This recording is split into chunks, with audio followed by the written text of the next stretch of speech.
No. Jeez. Watch this. Oh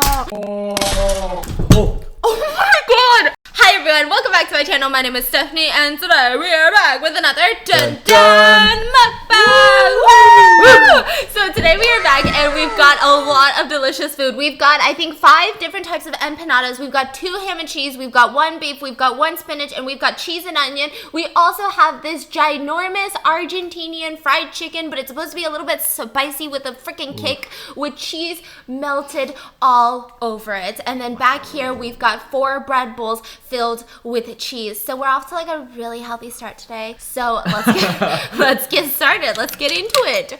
Okay. I think Should we start with the... I don't know. I'm gonna just get one of these, yeah? Do Okay. you know what's inside? No idea? Okay. No idea. It really looks like dumpling. What? What the Fried heck? dumpling. Okay, I'm gonna bite into it with some cheese. Ooh.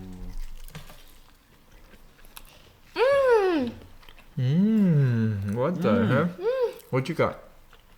Beef. I don't even know Oh what my I'm god, eating. spinach. So good. Let me try a bite of yours. That's really good. Wow, try the spinach. Holy moly, that's good. You forgot the mashed potatoes. I forgot them. I forgot the mashed potatoes. Mashed potatoes. Here we go. Here you go. Thank you, sir. You want mashed potato? Of course.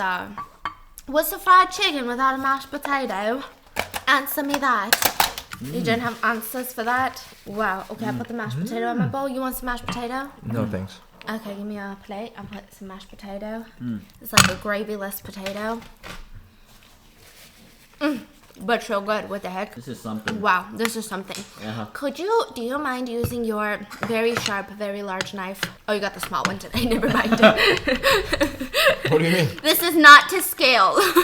If anyone gets my inappropriate jokes. Should we cut it with scissors? Like a real Korean? Fine. I guess. Actually, you know what? I can do pretty good. Yeah, watch this. Boom. Whoa. You see that? Yeah. Wow. Oh. Oh my god! I can do pretty good. The gym has been paying off. Get out of here. That was something else. Holy cow. Low-key scared now. Can you do that then, Ed? Of course. You think you can break a fork? Like a wooden fork? Yeah. Oh, yeah. Wooden fork, yeah. You think so? Yeah. Break your fork right now. No, don't break your I'm just kidding. I'm gonna say if you actually did. Holy cow. Why does this remind me of like a cheesy cutlet? It kind of does. I guess it is like a chicken cutlet, right? Can we try it? Yes.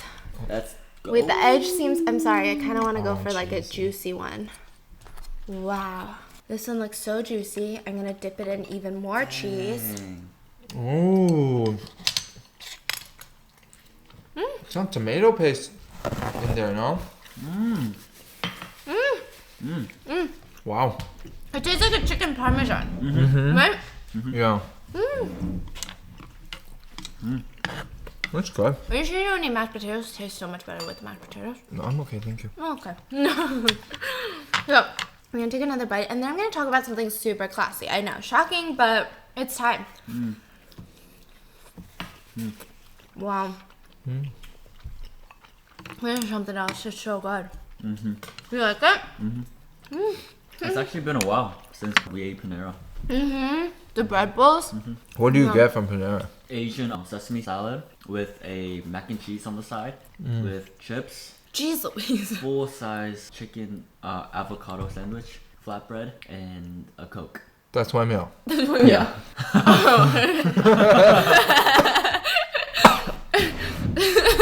Oh my. Just so you guys know, we're making fun of Dan because he eats so much. He eats the most in this house. Like literally he'll eat a full ass meal and then 3 hours later be like, Hey, you guys hungry? Because I'm hungry. Oh, you're not hungry? Just me? Oh, okay. I'm just gonna eat 5 packs of goldfish then. Like he eats so much consistently non-stop. And then goes to the toilet 5 times a day. Hey. He's like, hey, why you do me like that? Hey, we can't talk about stuff like that today because today is a very classy day. Today we are going to be talking about something very fancy, something very bougie, something that I do very, very, very once in a while when it's a celebratory moment, which is drinking a nice, fine glass of wine. This is like strawberry lemonade, so I'm not that classy. This is literally strawberry lemonade, so hi. We're gonna be talking about wine, and one of the most insane crimes I've ever heard that had to do with wine. Because when you think about the wine community, you don't necessarily think of a crime, unless maybe they put too much alcohol, or too little, or maybe they didn't tell you the ingredients, or maybe some people said it was from Burgundy, France, when in reality it was from a California vineyard. You think of those crimes, but you don't think of a crime to the scale of $24 million done straight in the heart of Beverly Hills. So today we are talking about one of the biggest wine crimes. I mean, this is somebody who has scammed so many people. You are talking about some of the top, highest executives of Fortune 500 companies. You are talking about some of the top movie producers in Hollywood. You're talking about a producer who produced all the Rush Hour series. Like, you're talking about very, very wealthy, very, very knowledgeable people. Now, the first thing I want to say is that this crime might confirm something in your head. And that confirmation might be nobody knows what the fuck they're talking about when it comes to wine, right? Because you hear about all these people that do all this shit. No. Jeez. They gargle it. Who? Wine tasters. The wine people. Are you for Some real? of them gargle it. And then they spit it out. They spit it out at wine tastings because you don't want to get too drunk, but you want to taste all the wine. So they have buckets in the middle, like very fancy buckets, not like a Home Depot bucket. And so I wanted to drink get wine? to. Nah. You don't drink wine? You don't drink wine? Nah. Why? I like beer more. What kind What's of your beer? favorite beer? Korean beer. Oh, not Corona. What? What the legit question? No. No, even before all this happened, I didn't like Corona. I don't know why. I thought you were gonna say like White Claw. I feel like White you. Claw's not bad. Oh, you don't like that? No. I feel like you can tell the type of person by the beer that they drink, or like the wine that they say they like. So this entire story is about really the richest of the rich, the people that have fuck you money, okay? And I'm gonna kind of give you a little inside, glimpse into that inner wine world that I can never dream of being a part of. But like, here we go, guys. And so it starts with a man who is in the investing world, and he's in a limousine with some Hollywood producers, and he says shit like, "Listen. If you guys want champagne advice, to all the peasants out there listening to this, you guys want champagne advice? Buy a 92 champagne." That means, 1992. They're always good. If you can't afford that, buy an 02. You can't afford an 02 champagne? Drink fucking beer. Like, they are so insane about their beers, or their champagnes, their wines, all of their fine liquors. It's just kind of a little bit strange. And then you get into the inner world of auction houses. So when you think of Christie's and Sotheby's, you think of, ooh, fine art. Yes, we've talked about a fine art fraud before, right? You talk about, maybe there's a Banksy for sale, or this old Jackson Pollock went for how many $1 million? But there's actually a huge community of people who like to auction off fine vintage wines. And one of the most famous and popular wines is Burgundy, it's called Burgundy because it's made from a part of France called Burgundy, France, right? And there's obviously different vineyards with better or less better wines. And the whole thing about vineyards is age matters. It's kind of like watches. The longer that vineyard has been there, the better and more expensive it'll be. And the reason that they say that, and that's why a lot of California vineyards don't fetch as high prices as they do in France, right? If you get a French wine, is because it's the roots of the grapevines. They seep into the foundation of the earth, and the deeper that they get, the better the wine tastes. They said even in one section, one vineyard, right? Let's say this is one whole vineyard, and a vineyard is very large. This part has some like rock, very specific rock, and that's just what happened naturally on the earth. They planted grapes everywhere. They dig underneath, and they realize, holy shit, there's so many rocks here. But they let the roots grow and grow, and this becomes more expensive than this part. Because they said the roots have this ability to suck whatever they're around Sure. into the grape. But what they're saying is all fake. Oh, no, it's real. Yes. This part is very, very real. And to show you how real this is, there's a group of men in Los Angeles called Angry Men, okay? And there's about 12 of them, I think sometimes 20 of them, changes every single time. And they meet 8 times a year at different places, usually houses. And the host likes to bring out a collection from their cellar. A loves wine when they have a cellar. And they bring out collections from their cellar. Every guest of the Angry Men brings a fine bottle of wine. Why do they call it Angry Men? So I'll give you the reason. And each night that they gather, they blow about 200 grand in wine. And they drink it all together. 200 grand. Like worth of wine. $200,000 worth of wine is drinking by these angry men in one night. Dang. And the reason that they call themselves the Angry Men is because, let's say you get invited to a party, you bring a beautiful bottle of Burgundy wine, and it's $1,000 bottle, and everybody else is bringing $2 check from Trader Joe's. You become angry. You say, Why is everyone bringing shit Is it wine? really? yes, they said we don't want to be angry anymore, so we're gonna get together with all of the rich wine lovers, and we're just gonna drink our wine together and not give it any of it to the rest of the party people who don't bring nice wine. So what do? They all sit down in a circle And they all have go chefs bring in dinner. all together. No, they actually like recorded some of them, and it's like a bunch of chefs coming into their house because I mean these people are all wealthy. Like if you can blow 200 grand on wine in one night, you have you money. Like you don't have money. Like you have an enormous, annoying amount of money. Okay, that you just don't know what to do with. And so they have these chefs catering the entire meal, and you just see the entire table filled with wine glasses. So they just use a different wine glass, pour little bits of wine, and they go through about $200,000 worth in one night. And they meet 8 times a year, but they also meet more frequently for dinners randomly, just a couple of them. This is just the whole group. And usually they'll always be at auctions together because that's where you get your fine wine, at auctions. And there was one person in the Angry Men group that particularly became very, very infamous in the wine world. And lots of people who love wine in Los Angeles still know about him, still have heard of him. He's almost like a mythical being, okay? And his name is Rudy. And I believe he might be Indonesian. Some say he's of Chinese descent. We're not entirely sure yet, okay? And so there's this young man by the name of Rudy. So everybody else in this world, from what we know, from the Angry Men, obviously there's different races, there's different types of people, but it seems like it was very concentrated in the older, wealthy Los Angeles, just Hollywood producers, just real estate investors, just very, very wealthy older men, okay? And Rudy looked to be maybe in his young 30s. He was Asian, and he had an incredible palate. So one thing that these men value over, it's fine if you're just as wealthy as them, it's fine this, but they value skill.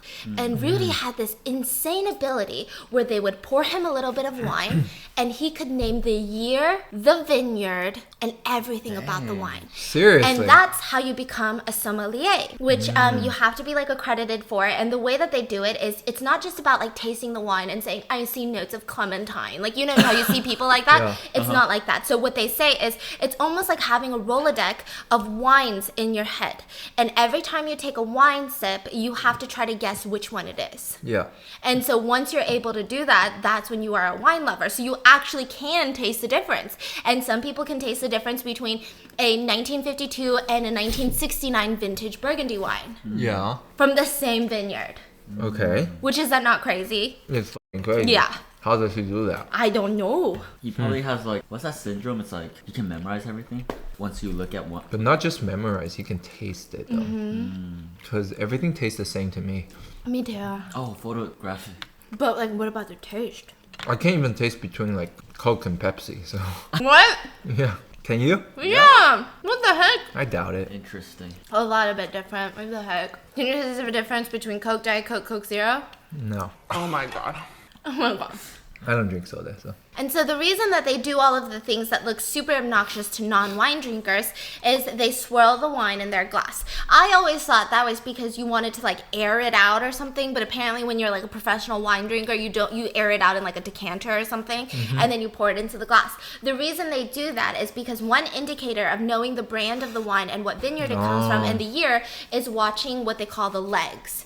So once it swirls to the top, this isn't gonna do it because it's not wine, the legs will drip down, and the faster they drip, that means something. The slower they drip, that means something. The way that the legs form, that's an indicator that can help you indicate which brand of wine it is or what part of the world it comes from, because they don't even tell you this is a French Burgundy wine. They tell you it's a Burgundy wine. Drink it, tell us, who's the vineyard, which the maker, right? And so then they also smell it because wine hits differently, and then they taste it, and then they try to pinpoint it. And so what a lot of wine experts say is that they said that 90% of collectors, they don't think they're bullshit.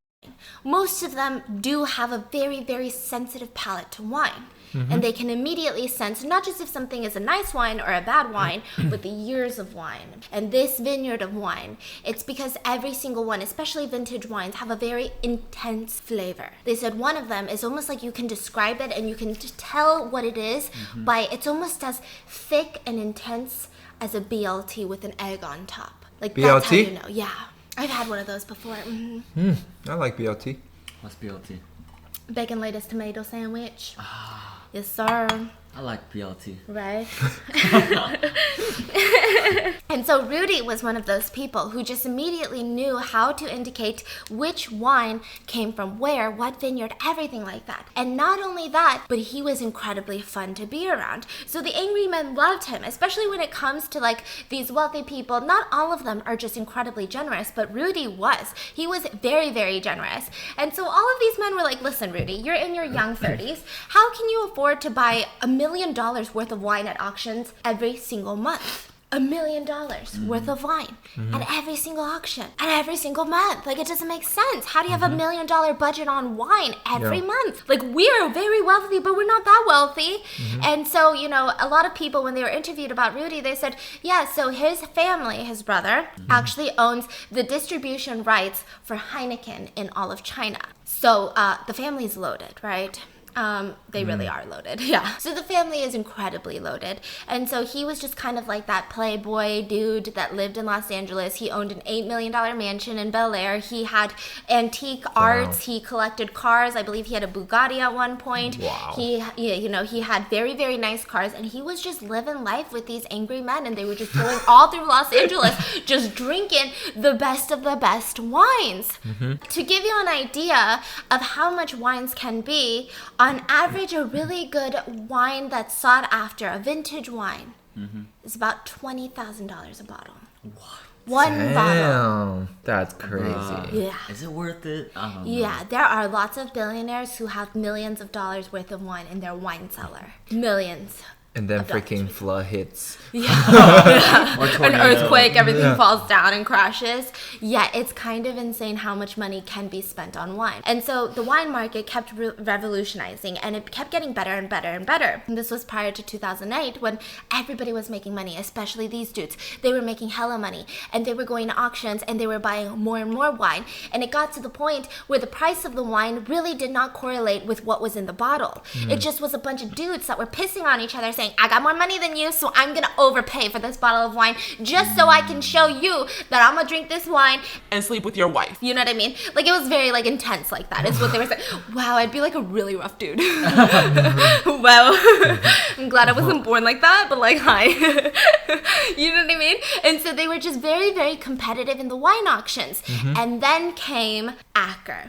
So Acker was an auction house, which normally started as a little mom and pop wine shop in New York City. And the dude that started running it, who was the son, he decided, you know what? Let's auction wine. What the hell? Let's find vintage wines and auction them off. These people, these stock market traders, they fucking love bidding on shit. They love auction houses. There's some sort of excitement. There's that feeling of you don't have to tell people you bought something, but everybody already saw you buy it. And everybody already saw you out purchase everyone else in the room. And it was kind of like this high for rich people to show off how much wealth that they had.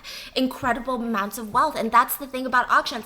Auctions are so psychological. Because auctions are normally for wealthy people, and they don't like to say, guess what I bought last week, you know?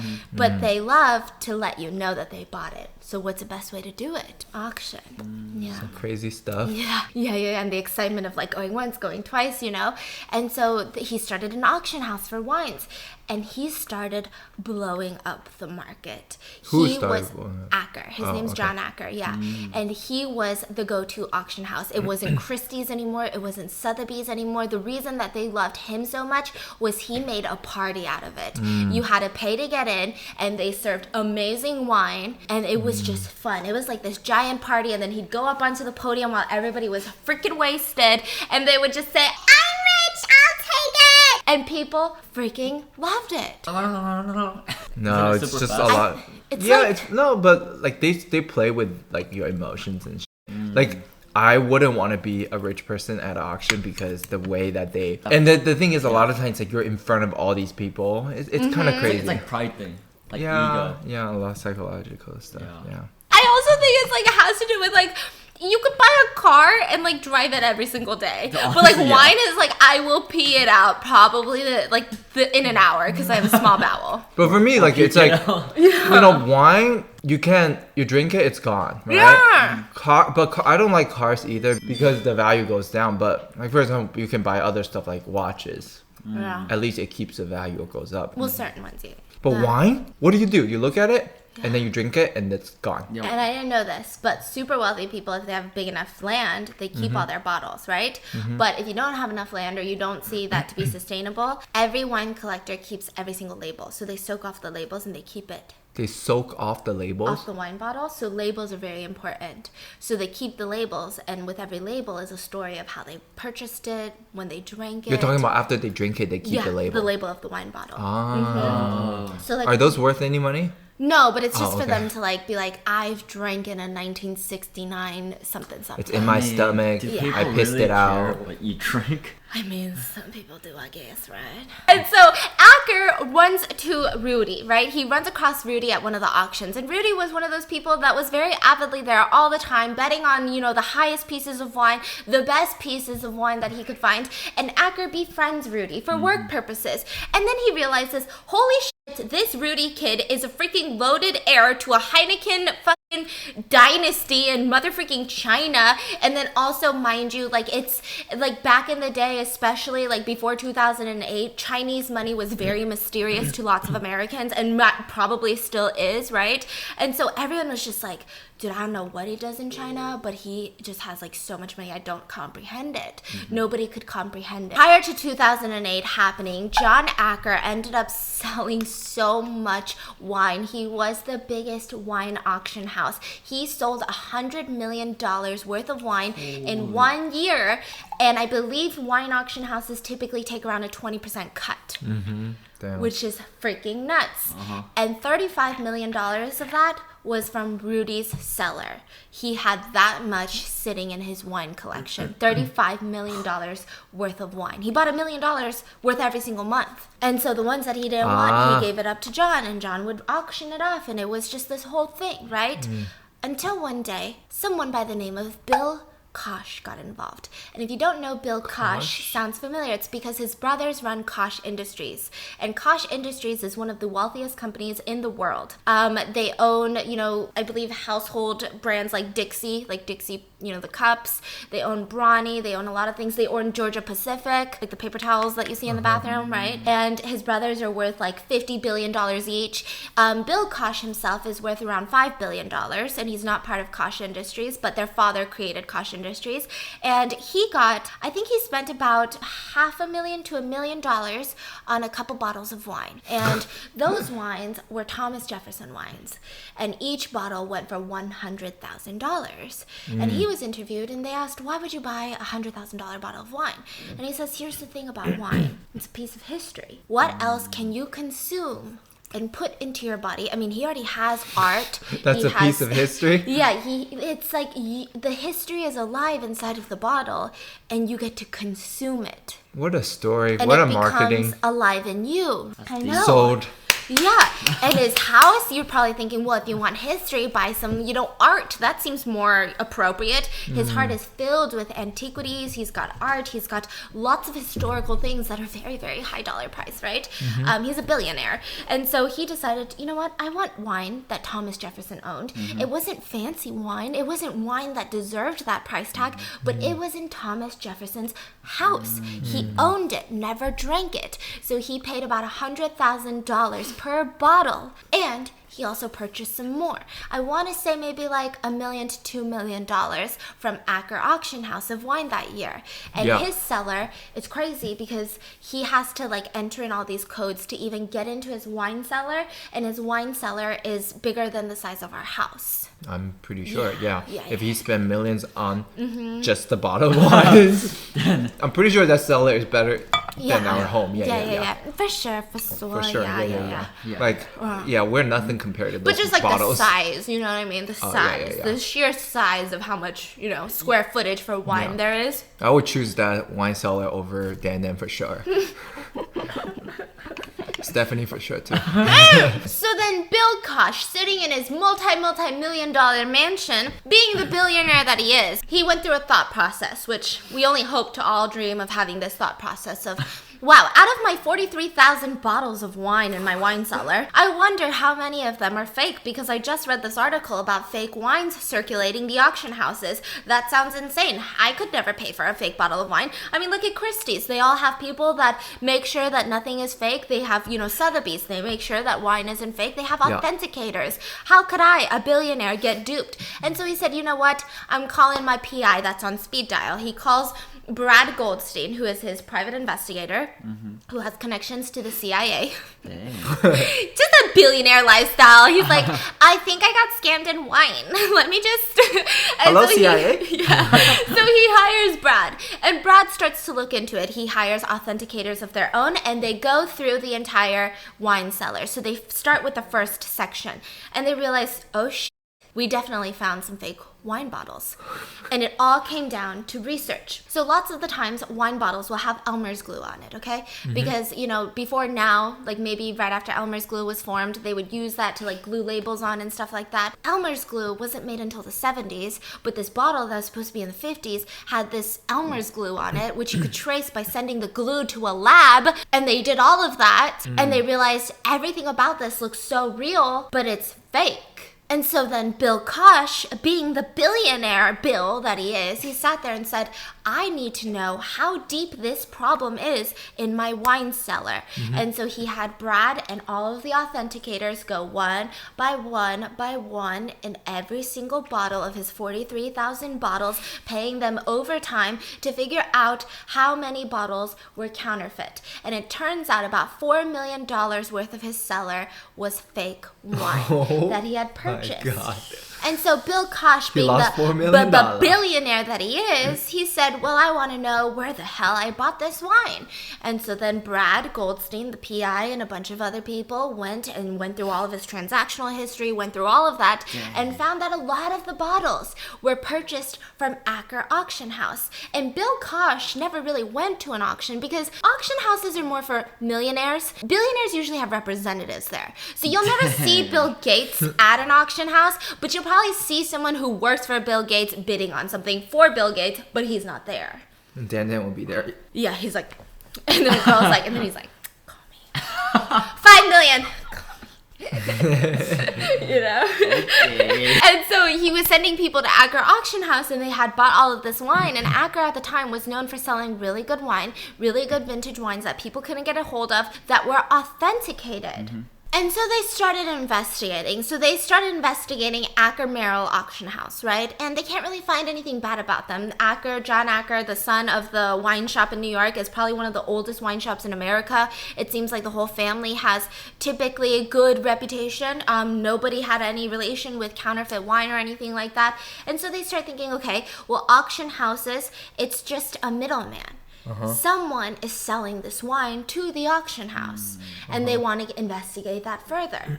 But on top of that, someone else finds out about this. A man by the name of Laurent Panzeau. Now, this man is part of the Panzeau family, and his family has owned a vineyard for, I want to say, like 200 years, since like the 1800s. And he is in Burgundy, France, and he loves the art of wine. He says since the minute he was born, he could just smell wine. And he said, you know how some people say there's wine in the blood? He said, there's a little bit of blood in my wine. He says he's made of wine, right? We love the French. And he heard about counterfeit wines popping up, and for him, this is a disgrace against not only his vineyard, but Burgundy, France as a whole. This entire vineyard of other companies, other winemakers, this is disgusting. And so he immediately heard about it, investigated, and said, wait a second, a lot of them are coming from Acker Merrill Auction House. So he immediately got onto a plane, flew to New York City and to Los Angeles, and kept just asking John Acker, who sold these wines? Who sold these wines? So they were having auctions in New York City and Los Angeles very, very frequently. And in one of the auctions in New York City, John Acker was standing at the podium auctioning auctioning off some very, very nice vintage Laurent Panzos or whatever, right? His family vineyard. And he stood up in the back, and everybody's having a great time, all drunk and wild. And they're like, whoa, who the hell is that? He's not looking like he's having fun. He looks, maybe he's rich, maybe he's going to buy it all, right? Yeah. And he goes, I want you to withdraw every single one of my wines immediately. And everyone was like, what's happening? Who is he? Wow. And then John Acker was like, okay, we're withdrawing all of them. You know, he hit the podium, and everyone's just like, that's really strange. This is really weird, right? Yeah. They didn't think anything of it. And Panzo meets with John Acker after the auction and says, I need to know who sold these. Who is the owner who put them up for auction in your auction house? Because I assume that they're all fake. And he says, oh, those came from Rudy's cellar. And so he said, Rudy? Who the hell is Rudy? So he gets Rudy's contact, flies to Los Angeles, finally is able to sit down with him for breakfast, right? Yeah. And the one thing he noticed about Rudy was that he's very, very friendly. And Panzo said, I'm going to play him at his own game. I'm going to befriend him before he can befriend me. And so he was being very, very sweet, very kind. They were sharing wine together. And at first, Panzo didn't know, does Rudy even know his wines are fake? Did he purchase it from a counterfeit winemaker? Like, what's going on? Yeah. I mean, this man seems wealthy. Why would he counterfeit wines? And he starts investigating, and he says, where did you buy those Laurent Panzos? Because they're all fake. And he says, I mean, I buy so much wine, I have to get back to you. So Rudy calls Panzo back and says, I got them in Jakarta, in Asia. And he says, Jakarta? And he says, yeah, from a wine, like a wine auction house by Pak Hendra. His name's Pak Hendra. He says, Pak Hendra. And so this man, Laurent Panzo, he flies to Jakarta. So, Yes, and being the infamous winemaker that he is very familiar with the upper class, the very wealthy of the wealthy of Jakarta. And so he starts going to parties and asking around of, you know, I heard someone selling some great wine by the name of Pak Hendra, right? And they say, Pak Hendra? And he's like, what do you mean? I said Pak Hendra. And they said, Pak means Mr. in our language, and Hendra is like the most common last name. It's like saying Mr. Lee for Koreans or saying Mr. Smith for Americans. It's like, okay, that doesn't really say anything. Wow. It's like such a common name. And so Panzo Laurent immediately is like, What the fuck is going on? right? And so he starts investigating Rudy, and he's trying to figure out what's Rudy's so game. Rudy should kind of know he's getting in trouble at this point. And at the same time, what Panzo doesn't know is that Bill Kosh's PI knows Panzo is onto Rudy. Yeah. Yeah, and so, and so they start investigating even harder, and they pull up Rudy's files from the CIA, the government files. Turns out Rudy actually has a warrant out for his arrest, not for what you think, but because he was here in America on a student visa and it had expired. And also, that's not his real name. It's a completely different name. And so this immediately got them triggered. And so they start stalking him. Not illegally, of course, with a private Does investigator. Rudy know what's going on? No. Oh, With a wow. private investigator. You know, they're following him around in Los Angeles, and they overhear him talking to Panzo at a restaurant, giving them names and numbers. Because Panzo came back and said, I just want to meet Pak Hendra. Like, do you have their number? Rudy gave Panzo the numbers. Bill Kosh's investigator overheard it, wrote it down, sent it to his contact at the CIA. Yeah, all for some wine. And it came back, and there was two numbers. One for one of the biggest airlines in Indonesia, like a customer service number. Like imagine if you're like asking for a girl's number, and like you get home, and it's like, "Hi, thank you for calling Delta. How can we help you?" You're like, What the fuck, beep? you know? And then the second one was for a random strip mall in Jakarta. But keep this in mind. This random strip mall is about to blow your mind at the end of this, okay? And so they start learning all of these things, and they start going, what the hell is going on? And so everybody is getting a little bit confused. They also have videotapes of Rudy at dinners in public places. And, you know, one of the things was someone who was new to the Angry Man group had asked Rudy drunkenly over dinner, what do you even do for a living, right? Yeah. And he says, nothing, I scam people and drink all their wine. And everyone's laughing because he's actually the one that brings a lot of fancy wine, right? And so everybody's laughing, and he goes, well, I mean, thank you for asking, but My family's pretty wealthy in China, and so I'm just in the States trying to find out what I want to do with my life and stuff, right? You heard that? Yeah, and then he says, yeah, my brother works in China. He does a lot of distributions and stuff, and he names his brother's name. And then Bill Kosh's investigator looks into the brother's name. Turns out that name is one of the most famous badminton players in Jakarta, professional badminton player. What? A national hero in badminton. And so Bill Kosh, is realizing, okay, everything this Rudy boy is saying is a fucking lie. And so then the FBI gets involved. Because when you're dealing with a billionaire, I mean, here's the thing. I don't think scamming anyone is good, but I don't think scamming people who don't have money is good because you're just hurting the worst and the most vulnerable, right? You're hurting the most vulnerable. But then also I'd be terrified to scam the richest people because it's like, dude, they're gonna fuck you up. Let's be real. And so Bill Kosh is like, all right, call the entire FBI. And so the FBI gets involved, and the section of the FBI that gets involved is a financial fraud section, but the lead investigator, the lead agent, specializes in art theft and art fraud. And he started learning about wine recently, so he's now getting into the wine fraud world. And so he starts investigating. They go through his finances. Now, Rudy has a very expensive house in Bel Air. He also has $1 million house in Arcadia, which is like a very Asian-heavy populated area in Los Angeles. And they realize, okay, he lives with his mother. His brother doesn't live here. And he's kind of reading through all the finances. And the one thing that stands out is it seems like he's running some sort of pyramid scheme within his own self and his own family. What? He's been sending about $15 million a month overseas to, Asia. And He's sending money. He has $15 million a month to send. from selling his wines. He's loaded. Yeah, at one point he did, yeah. Oh, so is he trying to hide the money? I don't know. It looks like it, but it gets even crazier because we're going to find out Rudy's net worth in a second. Okay. And then he would purchase things, and then he would run out of money.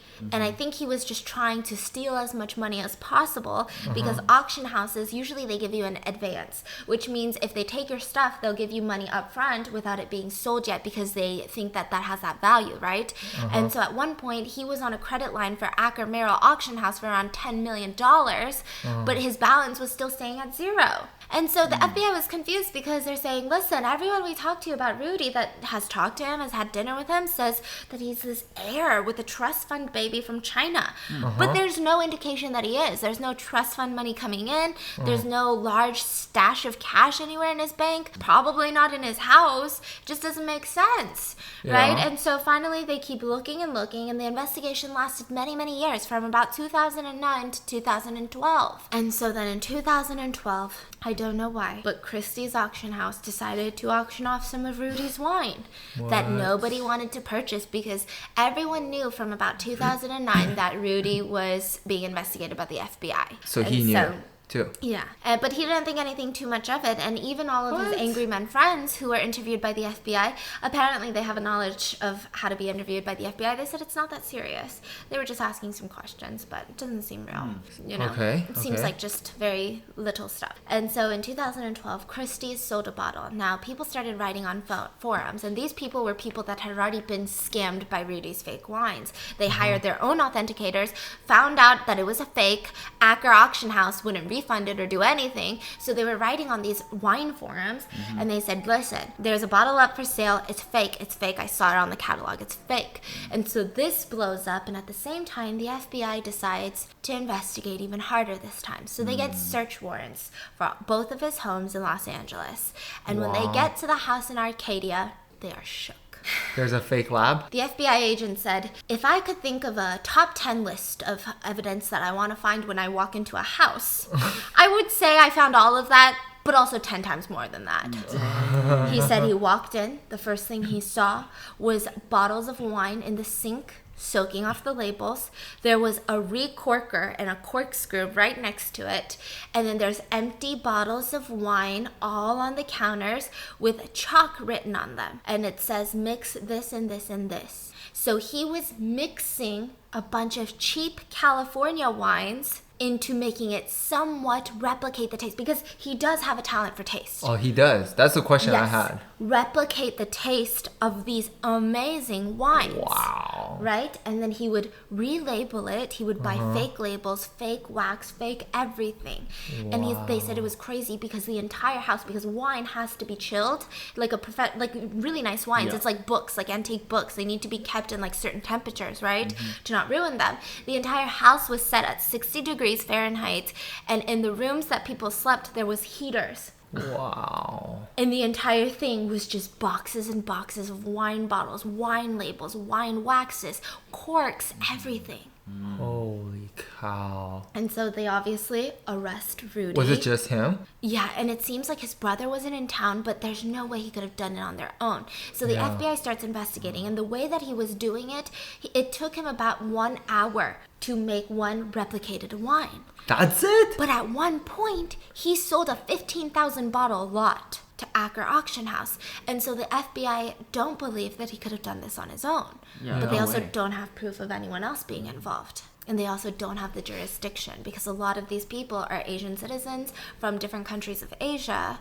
Wow. And they're not located in the United States at that time. And so they find all of this evidence, and the wine world goes a little bit crazy, okay? These rich people, they're like, I'm so confused, right? I just don't. And so as the trial's about to start for this huge financial fraud scheme, the one thing everyone's questioning is, wait a second, but he bought a lot of wine from these auction houses before he started selling wine. It doesn't make sense. And so here's what happened. He was buying wine before the wine market exploded. He saw the opportunity, started buying intense amounts of wine, millions of dollars. And then he would sell it at a much higher price once the market was so inflated. So because he was buying such a big amount of wine, that made the prices go up and up and up until it was so up, he was like, I'm ready to sell all this wine. What? But here's the thing, a lot of it was counterfeit. So he was able to create multiple bottles of wine per one real bottle he bought, allegedly. That's crazy. But it still doesn't answer the question of how. You still need at least a couple $1 million to even start the scam. They did some digging. The FBI did some digging. Okay. And they found that his brother, that he had even introduced to the angry man that was just visiting from Asia, who actually does live in Asia, is actually, allegedly, one of the 3 suspected from one of the biggest bank heists in the history of Jakarta. About $780 million was stolen by 3 men from a bank in Jakarta, and they pretty much all escaped Jakarta. Dang. And they are yet to be caught. And they have Then very why- significant ties that the brother is quite possibly one of those 3. Why would they risk it then to do I this don't know. little wine scheme? I don't know. One of the bank heist other people is the owner of the plaza that he was giving the number to. So it's all very strange. They don't know why he would risk it. They Right. don't know if maybe Rudy asked for just a couple $1 million from his brother, and then he was trying to make they more actual and brothers? then disappear. It seems like it, yeah. Oh, wow. And like he was trying to make more and then disappear, just like his brothers had. Because maybe when you see, you know, your brother and his 2 friends sitting on $780 million and they don't want to give you much, you start feeling like, well, shit, I don't want to live like this. And so maybe it's that, maybe it's something else, maybe he was forced to do it. It doesn't make any sense. It does not make any sense. And so trial started, and now you're thinking, wait a second, this seems intense because I'm going to tell you something. Rudy was sentenced to 10 years in prison, and that's it, but that's a lot. That's a long time. So the whole thing is there are actually cases of organized crime with bodies that got less time than this. And so why did Rudy get so much time? Especially when this isn't a very public case, because nobody really cares that a billionaire got scammed out of like a couple $1 million. Like he probably shits that in a day, right? And so like nobody gives a shit about it. Yeah. But why did he get so much time? Not saying he doesn't deserve it, but typically when you look at cases like this or other cases of fraud or compare it to cases of kidnapping, you might find that Rudy is doing more time than a kidnapper, right? So it's kind of confusing. You're like, well, how does this work? It's probably because he was messing with the wrong people. What do You you- know, what do you- Oh, I'm the sure Bill influential. Koch and all these other rich men have connections with judges, with people who can make these decisions. I see. Which is kind of messed up though. Yeah, but also he did scam them out of a total of around $28 million. I still think kidnapping's worse though. Oh yeah. And it should be longer. Yeah, but you know, it's like, what can you do? Him getting less time won't give a kidnapper more time. But it's just very strange when you think about every single aspect of this story and how every single aspect is like, There's a world like that? like people live like that. So that is the story of one of the biggest wine frauds in the history of wine. Making fake wine is a whole thing these days. That's crazy. Yeah. I feel like making fake wine too is so easy. I don't know about that. I don't know about that. I don't know about that. I can't taste the difference between And Coke and I'm saying Pepsi. like from fake to real, they look too same, like too similar.